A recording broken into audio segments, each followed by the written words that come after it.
接下来，我们要将题目选项带入空格看看。第一题，前面的句子有句话是一个问题，甲娘子买入一撮金鹿咧，爱娘子弄娘子么？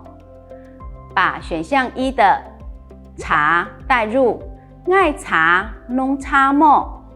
我猜都猜不开。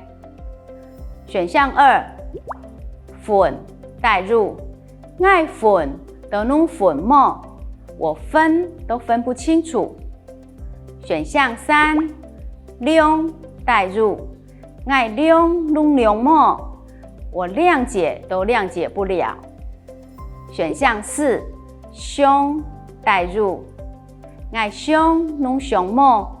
我想都想不通。因为前面句子有问号，表示在自问自答，所以我们会选四。甲娘子买入一撮金鹿咧，爱凶弄凶么？怎么会有一座金炉呢？我想都想不通，与前后的意思才会相合。第二题，无唔错，镜出体只系用来烧，要改用的。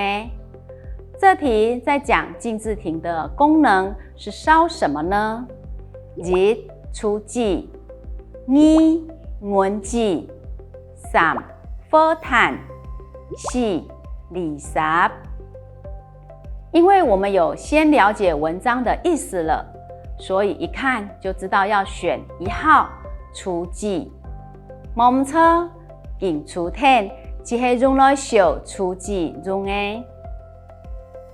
第三题，爱娘子爱镜出写文，那么岂不会涂抹洗哦？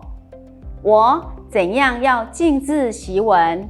要不然的话，书会读不好哦。这题要怎么选呢？如果你一时没有头绪的话，可以将选项中的字词带入。选项一，我原来爱镜出写文，我原来要尽字习文。选项二，我唔是爱镜出写文，我不必要尽字习文。选项三，我天初爱镜出写文，我一定要尽字习文。选项四，我天初爱镜出写文，我稳妥的要尽字习文。所以选三是正确的。检查一下前后意思是否连贯。我天初爱镜出写文，那么岂不会涂抹洗哦？我一定要尽字习文，要不然的话，书会读不好哦。今天我们赵安腔的客语能力中高级认证课程就上到这里，祝福大家考试顺利，拿到高分哟！